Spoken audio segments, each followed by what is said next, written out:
بسم الله الرحمن الرحيم الحمد لله والصلاة والسلام على رسول الله صلى الله عليه وسلم قارون لموسى የሚሰጠው ክብር ስላልተሰጠው የሙሳን ክብር ዝቅ ለማድረግ የሚያደርግበትን መላ መዘየድ ጀመረና በመጨረሻም ሴተኛ ዳሪና በዚህ በሴተኛ ዳሪነት የምትታወቀን ሴት ሸነገላት በገንዘብ ምን እንድታደርግ ሙሳ ደፍሮኛል ብላ ለህዝቦቹ እንድትናገር በገንዘብ አታለላት ማለት ነው።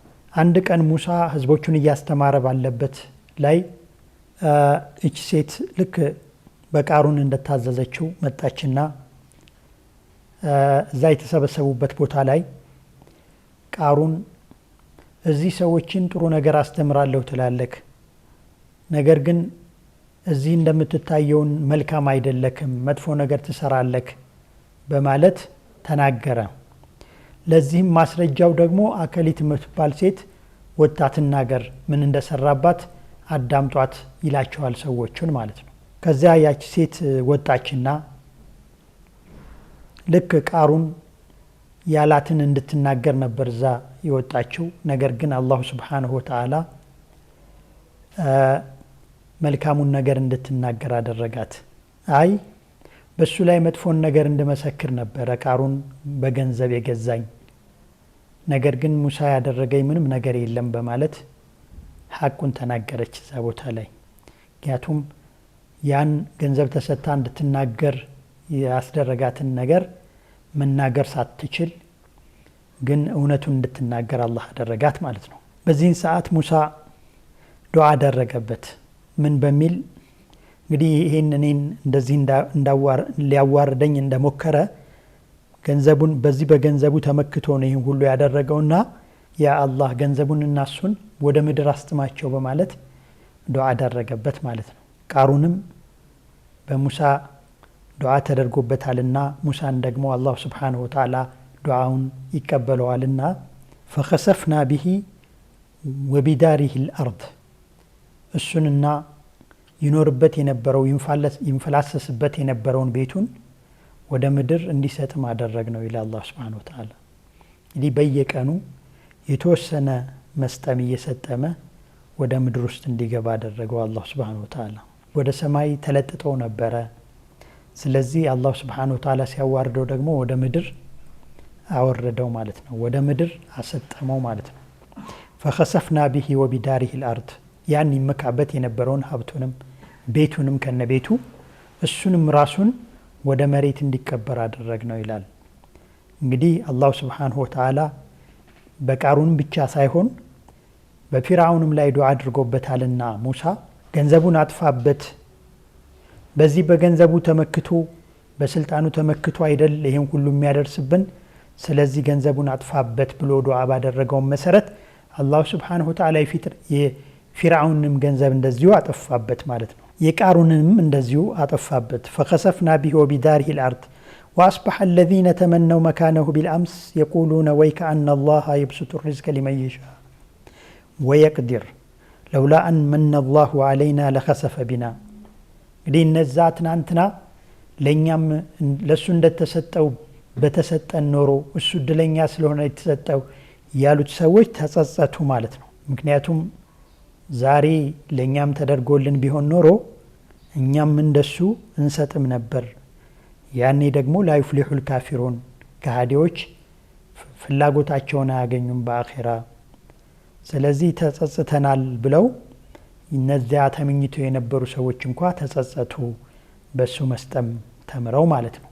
ስለዚህ ያው ቃሩንን በዚህ መጨረሻውን ያደረገው አላህ Subhanahu Wa Ta'ala ፊርዓውንን ደግሞ ምን እንደሚያደርስበት ይነግረናል አላህ Subhanahu Wa Ta'ala።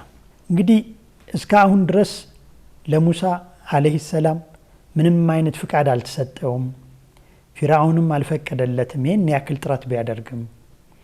ስለዚህ አላህ Subhanahu Wa Ta'ala አሁን ግን ሁሉንም ነገር ዳዕዋውም ግሰጻውም ማስፈራራቱም ሁሉም ተሰጥቶት ያላመነ ተአምራቶች ታይተው ያላመነ በመሆኑና በኒ እስራኤሎችንም ሊለቃቸው የማይችል መሆኑን ስለተረጋገጠ በሙሳ ዘንድና በአማኞቹ ዘንድ አላሁ ስብሓንሁ ወተዓላ ወአውሐይና ኢላ ሙሳ አን አስሪ ቢዒባዲ ኢነኩም ሙተበዑን እንግዲህ ባሪያዎቼን ይዘክ ሌሊት ላይ ውጡ ብሎ ትእዛዝ ነገረው ማለት ነው አላሁ ስብሓንሁ ወተዓላ።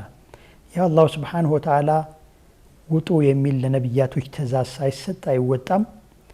ያው ይሄ ሁሉም ነቢያቶች ላይ ሂጅራ በሚያደርጉበት ጊዜ አላህ ሲፈቅድላቸው እንደሚወጡ ለማየት ሞክረናል።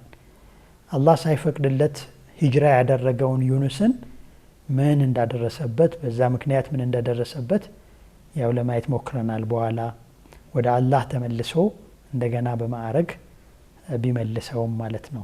እና አሁንም ይህን ያክል አመት ዳዕዋ ካደረገ በኋላ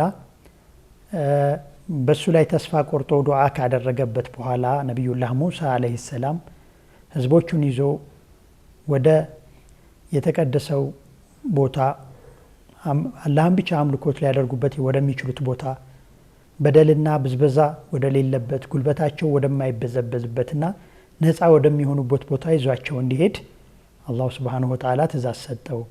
ይሄም ጉዞ ሊሆን የሚችለው ሌሊት ላይ ነው።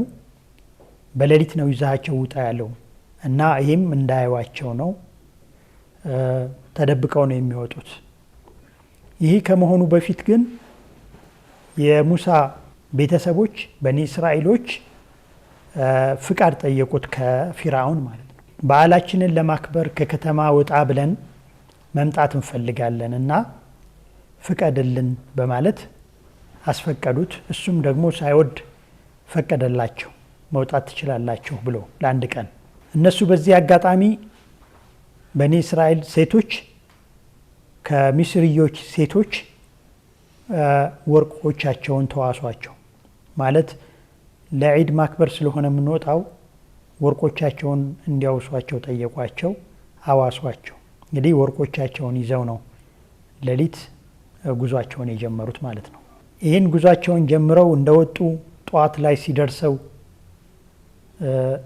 መረጃ ሲደርሰው ፊርዓውን በጣም ተደናገጠ። ወዲያውኑ ፈአርሰለ ፊርዓውኑ ፊል መዳኢኒ ሐሽሪን በየአገሩ እንግዲህ ወታደሮቹን ቅስቀሳ አደረገ። ተከተሉኝ፣ ሀያ ሙሳን የትም አያመልጥም ይዘዋለሁኝ ብሎ ወደ ሙሳ ለመዝመት ማለት ነው ወታደሮቹን ወይም ሰራዊቱን ከየቦታው አስጠርቶ በአንድ ላይ መጓዝ ጀመረ። እንግዲህ ሙሳ ይዟቸው የሄደ የነበሩት በኒ እስራኤሎች ቁጥራቸው ወደ 600 ሺህ ይጠጋል ይላሉ አንዳንድ ዑለማዎች ሲናገሩ። ፊርዓውን ደግሞ ከሚስር ይዟቸው የሄዱት ወታደሮች ብዛት ከ600 ሺህ በላይ ነበረ። እና ፈአርሰለ ፊርዓውኑ ፊል መዳኢኒ ሐሽሪን ቅስቀሳ ጀመረ፣ የሰራዊት ቅስቀሳ። ኢነ ሃኡላኢ ለሽርዚመቱን ቀሊሉን እነዚህ በጣም ትንሽ ናቸው፣ ብዛት የሌላቸው ናቸው፣ እንደርስባቸዋለን በማለት እየፎከረ ያው ሰበሰበና ሰራዊቱን ጉዞ ጀመረ ማለት ነው። ፈአትበዑሁም ሙሽሪቂን ጠዋት እንግዲህ ያው ጠዋት ሲነጋጋ ተከተሏቸው ማለት ነው። የትም አያመልጡም፣ እኛ በፈረስ ነን፣ እነሱ በእግራቸው ነው የሚጓዙት፣ እንደርስባቸዋለን በሚል ተከተሏቸው። ከዚያ በመጨረሻ ልክ የሙሳ በኒ እስራኤሎች ባህሩ ጠረፍ ደረሱ። ከዛ ባህሩ ዳርቻ እንደደረሱ ወደ ኋላቸው በሚዞሩበት ጊዜ የፊርዓውን ወታደሮች ከነ ሰራዊቱ ፊርዓውን እየተከተላቸው መሆኑን ከርቀት አዩ። ፈለማ ተራ አልጀምዓን ቃለ አስሓቡ ሙሳ ኢና ለሙድረኩን ሁለቱ ሰራዊቶች ማለት በኒ እስራኤሎች ባህሩ ዳር ላይ የፊርዓውን ደግሞ ሰራዊት ከኋላቸው እየተከተላቸው መሆኑን ሲያዩ ኢና ለሙድረኩን በማለት የተስፋ መቁረጥ ቃል ተናገሩ ማለት ነው። የሙሳ የበኒ እስራኤሎች ልጆች በቃ ተገኘን፣ ተደረሰብን፣ ተያዝን ብለው የሆነ በቃ የተጨነቀ ለምን ከአሁን በፊት የነበሩበትን ብዙ ስቃይ ስለሚያውቁት ያንን በቃ አሁን አገኘን፣ ደረሰብን፣ ከፊታችን ባህር ከኋላችን ወታደር ወይም ሰራዊት፣ ስለዚህ የትም አናመልጥም በማለት ተደረሰብን ብለው ተስፋ ቆረጡ። ቃለ ከላ ኢነ መዕየ ረቢ ሰየህዲን ጌታዬ ከኔ ጋር ነውና ይመራኛል፣ መንገዱን ያሳየኛል፣ ስለዚህ በፍጹም አይደረስብንም በማለት አበሰራቸው ማለት ነው። ይህንንም አላህ ስብሓንሁ ወተዓላ ያው እኔ ከእናንተ ጋር ነኝ፣ አያለሁ፣ ሰማለሁ ምንም ነገር አይደርስባችሁም ብሎ ለሙሳና ለሃሩን እንዲሁ ለሙሳ የገባላቸው ቃል ነበርና ካሁን በፊት ይሄን ያውቅ ስለነበረ ኢነ መዕየ ረቢ በማለት አላህ ከሱ ጋር መሆኑን የገለጸበትን ተናገረ ማለት ነው። ኢነ መዓና ረቢ አላለም። ምክንያቱም አላህ Subhanahu Wa Ta'ala እጠብቃለሁኝ ኢን ያስመዑ ዋራ ምንም አትሆኑም ለየሲላ ኢለይኩማ ወደ እናንተ አይደርሱባችሁም ብሎ በነገረው መሰረት ያንን ተማምኗል። አላህ Subhanahu Wa Ta'ala ተማምኗል። ስለዚህ አላህ መንገዱን ይሰጠኛል ጌታዬ ከኔ ጋር ነው ያለውና አይደረስብንም በማለት አበሰራቸው ማለት ነው። በዚህን ሰዓት ነው እንግዲህ ያው ፊርዓውን ከኋላቸው የተከተላቸው ነው ከነሰራዊቱ። እነሱ ደግሞ ባህሩ ላይ ነው ያሉ ባህሩ ጠረፍ ላይ ነው ያሉት። ወደ ባህሩ ቀጥታ ለመሄድ የአላህን ፍቃድ መጠበቅ አለባቸው። ወአውሐይና ኢላ ሙሳ አን ድሪብ ቢዓሷከ አልባህር እንግዲህ ያው አላህ Subhanahu Wa Ta'ala ለሙሳ አሳወቀው ባስከው በትር ባህሩን ምታው የሚል ትእዛዝን ሰጠው አላህ Subhanahu Wa Ta'ala። ያው በያዘው በትር ባህሩን በሚመታበት ጊዜ ፈንፈለቀ ፈካነ ኩሉ ፊርቅን ከጠውድን ዓዚም ለ12 ተከፈለ ያ ባህር 12 መንገዶችን ፈጠረ። ዲያ ሁሉም የተፈጠረው መንገድ ከግራና ከቀኝ ያለው የባህሩ ክፍል ትልቅ ተራራን ያክል ትልቅ ግንብን ያክል ይሆን ነበርና መንገዱ ተከፈተላቸው ማለት ነው። ለነዚያ 600,000 ለሚሆኑት በኒ እስራኤሎች ማለት ነው። እንግዲህ ለ12 የተከፈለው 12 ቀባኢል ስለነበሩ ነው። 12 ጎሳዎች ስለነበሩ መሪዎች ያሏቸው ጎሳዎቹ እያንዳንዱ ጎሳ በእያንዳንዱ መንገድ ላይ ሊሄዱ እንዲችሉ ነው ማለት ነው። እና ሁሉም እንግዲህ መንገዳቸውን ጀመሩ በባህሩ ውስጥ ማለት ነው። ሙሳ ጋር የነበሩት አብረውት የገቡት ሰዎች ሌሎቹም ማየት ስለማይችሉ ሌሎቹ የሞቱ እነሱ ብቻ የተረፉ መስሎ ይሰማቸው ስለነበር በቃ ሌሎቹ አለቁ እኛ ብቻ ኮነን አሁን ሄዳን ነው እየሄድን በባህሩ ውስጥ እየሄድን ያለነው እኛ ነን ሲሉት አሁንም ሙሳን ሲቸከችኩት አላህ Subhanahu Wa Ta'ala ዱዓ አደረገና ሁሉም 12ቱም መንገድ እንዲተያዩ አደረገ አላህ Subhanahu Wa Ta'ala ከፍቶ ማለት ነው። በውስጡ እንዲተያዩ አደረጋቸው እና ሁሉም 12ቱም መንገዳቸውን ቀጥለው በዚያንኛው በተቃራኒ ባለው ዳርቻ ላይ ሲደርሱ የሙሳ ደግሞ ሰራዊት ባህሩ ጫፍ ደርሶ ነበር እና እነሱ ጫፍ ላይ ደርሰዋል ወጥተዋል። የፊርዓውን ሰራዊት ደግሞ ጫፍ ደርሷል ልክ የመጀመሪያው እነ ሙሳ የገቡበት ቦታ ማለት ነው። እና እዛ በሚደርስበት ጊዜ ያው ፊርዓውን ከሁሉ በላይ ኩራቱ ነውና የሚቀድምበት ለኔ ብሎ መንገድ እንደተከፈተልኝ በማለት ያው ድሮም ናይል ወንዙ በኔ እግር ስር የሚፈስ ነው አታዩም እንዴ እኔ ጌታ ነኝ እያለ ይፎክር ስለነበር አሁንም ባህሩ ተከፍቶልኛል መንገዱ እያለ ሲኮፈስ ማለት ነው።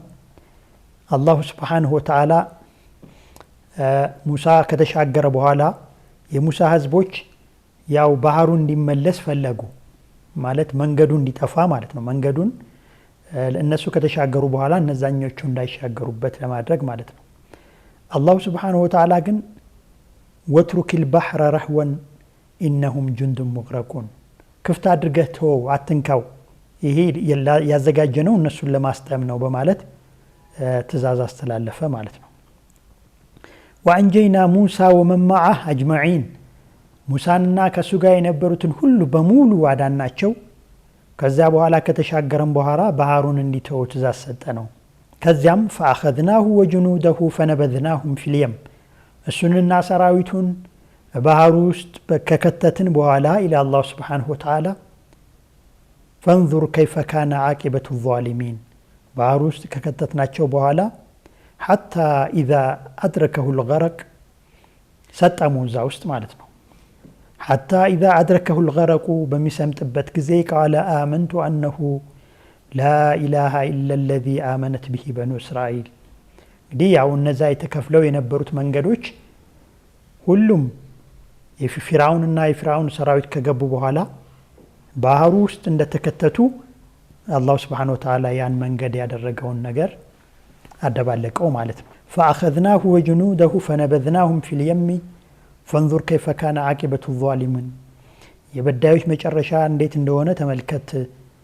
ሐታ ኢዛ አድረከሁ ልገረቁ ቃለ አመንቱ አነሁ ላ ኢላሃ ኢላ ለዚ አመነት ብሂ በኑ እስራኤል ወአነ ሚነል ሙስሊሚን በማለት የመጨረሻ ቃሉን ተናገረ ፊርዓውን ማለት ነው። አሁን በኒ እስራኤሎች ባመኑበት ከሱ በስተቀር በማይመለከው ጌታ አምኛለሁኝ፣ ወአነ ሚነል ሙስሊሚን ከአማኞች ከሙስሊሞች ነኝ በማለት ቃሉን ቢያረጋግጥም አሁን ነው የምታምነው? እስካሁን ድረስ ያደረስከው እስካሁን ድረስ በምድር ላይ ያሰፈንከው ውከት አላሁ ስብሓንሁ ወተዓላን አልታዘዝም ብለህ ይህን ሁሉ ካደረክ በኋላ አሁን ነው የምታምነው በማለት ያው ተቀባይነት ሳያገኝ ቀረ ማለት ነው። ፈልየውመ ኑነጂከ ቢበደኒክ ሊተኩነ ሊመን ኸልፈከ አያ ዛሬ ልናደርግልህ የምንችለው እንደውም ለአንተ ሳይሆን ከአንተ በኋላ ላሉት መማሪያ የሆናቸው ዘንድ ያንተን ሩህ ሳይሆን ያንተን አካል እናድነዋለን። ወኢነ ከሲረ ሚን ናሲ አን አያቲና ለጋፊሉን ብዙዎቹ ሰዎች ከኛ ተአምራቶች ከኛ አናቅጾች የዘነጉ ስለሆነ ባንተ አካል እንዲማሩ ባንተ አካል እንዲገሰጹ ለማድረግ አካልህን በድንህን እናድነዋለን አለ አላህ ስብሓንሁ ወተዓላ። ስለዚህ የፊርዓውን አካል በድኑ ያው እስካሁን ድረስ ለሰዎች መገምገሚያና መታወሻ ይሆን ዘንድ አላህ ስብሓንሁ ወተዓላ አስቀርቶታል ማለት ነው። ይሄ ለእኛ ብቻ ሳይሆን ሙሳ ጋር ለነበሩትም በኒ እስራኤሎች ፊርዓውን አይሞትም፣ ፊርዓውንማ አይሞትም፣ ሸረኛ ነው፣ ተንኮለኛ ነው። ስለዚህ ፊርዓውን መሞቱን ማረጋገጥ ይፈልጉ ነበርና አላሁ ስብሓንሁ ወተዓላ ያው ገሎ በድኑን በማውጣት አሳያቸው ማለት ነው። ወጀዓልናሁም አኢመተን የድዑነ ኢለናር ያው በምድር ላይ ሲኖሩ ወደ እሳት የሚጣሩ ነበሩና በአኼራም እንደዚሁ መሪ ያደረግናቸው ወደ እሳት የሚጣሩ ማለት ነው። ያው የእሳት ገቢዎች መሪ ያደረግናቸው የውመል ቂያማም ወየውመል ቂያመቲ ላ ዩንሰሩን የውመል ቂያማም የሚረዱ አይደሉም። በዚህ በአዱንያ ላይ ሰዎች ወደ እሳት እንዲገቡ ጥሪ አድራጊዎች፣ መሪዎች፣ ኢማሞች ነበሩ። እናም የውመል ቂያማ ማንም የሚረዳቸው የለም። እንደውም እዛም ደግሞ እንደዚሁ መሪ ይደረጋሉ፣ እዚህ መሪ እንደተደረጉት ማለት ነው። ማለት ለቅጣቱም የመጀመሪያ ሰዎች ይሆናሉ፣ ቀዳሚ ይሆናሉ። ወአትበዕናሁም ፊ ሃዚህ ዱንያ ለዕና በዚህ በአዱንያም ላይ ለዕነቱላሂ ዐለል ፊርዓውን እየተባሉ አስከተልናቸው ይላል። ወየውመል ቂያመቲ ሁም ሚነል መቅቡሒን እንዲሁ በየውመል ቂያማም እንደዚሁ ከሚዋረዱት ይሆናሉ ማለት ነው። ኢነ ፊ ዛሊከ ለአያ እንግዲህ በፊርዓውን የሚማር ይማርበታል። ያው ፊርዓውን በዚህ በአዱንያ የተለያዩ በላዎች እየመጡ በላዎች ደርሰውበታል፣ ችግሮች ደርሰውበታል። ትልቁ የደረሰበት ደግሞ መስጠምና ባህር ውስጥ ያ በእግሬ ስር ይሄዳል፣ እኔ ከሁሉ በላይ ነው፣ አነ ረቡኩሙል አዕላ እኔ ከፍተኛው ጌታ ነኝ እያለ ሲመጻደቅበትና ሲኮፈስበት የነበረው አላሁ ስብሓንሁ ወተዓላ ከምድር ከባህር ጠለል በታች ያደረገው ማለት ነው። እናም ትልቁ የደረሰበት ችግር እዚህ ዱንያ ላይ የደረሰበት በላ የሱ በባህር መሰጠሙ ነው። ከዛም በፊት በተለያየ ነገር አላሁ ስብሓንሁ ወተዓላ በላ ቢያደርስበትም ማለት ነው። ፊርዓውን በዚህ በአዱንያም የአኼራ ጊዜም ይቀጣል። የአኼራ ጊዜም ብቻ ሳይሆን በርዘኽም ቀብሩም ውስጥ እያለ ጠዋትም በማታም በሚደርሱ ቅጣቶች ይቀጣል። እንግዲህ የፊርዓውን ቅጣት እዚሁ አዱንያ ላይ እያለ እንዲሁ ደግሞ በቀብር ውስጥ በአኼራም ይቀጥላል ማለት ነው።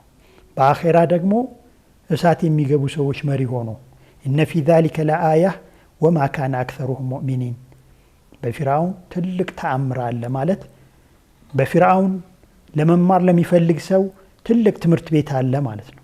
የቅዱሙ ቀውመሁ የውመል ቂያመቲ ፈአውረደሁም ናር ህዝቦቹን ከኋላ አስከትሎ ነው እሳት የሚገባው ይለናል አላሁ ስብሓንሁ ወተዓላ። ወቢእሰል ዊርዱል መውሩድ። እንግዲህ መሪውም እዛም ደግሞ የሚወረድበትም ነገር ምን አስከፊ ነው ይለና አላህ ሱብሓነሁ ወተዓላ። ስለዚህ በፊርዓውን ትልቅ ትምህርት ይወሰድበታል። እዚህ በአዱንያ ላይ ብዙ ፊርዓውኖች አሉ። አላህ የፊርዓውንን አይነት ሞዴል አስቀምጦ ቁርአን ውስጥ በበርካታ የቁርአን ሱራዎች መግለጹ ፊርዓውን ሁሌ የሚከሰት ነገር ነው። ምናልባት ስሞቹ ናቸው ሊለዩ የሚችሉት። የፊርዓውን ገጸ ባህሪ ግን ሁሌ እስከ የውመል ቂያማ አለ፣ አሁንም ይገኛልና ፊርዓውን እንደሆነው የሚሆኑ ሰዎች ፊርዓውን የደረሰበት ይደርሳቸዋል። ስለዚህ ከፊርዓውን ስራ ሊጠነቀቁ ይገባል። ሐቅን ሊቀበሉ ይገባል። የሐቅ ሰዎችን ሊያግዙ ይገባል። እንደ ፊርዓውን የተኮፈሱ እንደ ፊርዓውን ያመፁ ሰዎች ፊርዓውን ብቻ ሳይሆን የሱ ጁኑዶች ወይም ሰራዊቱ ብቻ ሳይሆን ህዝቦቹም የደረሰባቸው ይደርስባቸዋል ማለት ነው። ፊርዓውን ብቻውን አይደለም የሚቀጣው፣ ከነ ወታደሮቹ ከነ ሰራዊቶቹ ከነ ሃማን ጋር እንዲሁ ደግሞ እሱን ያግዙት ከነበሩ ሰዎች ጋር ነው።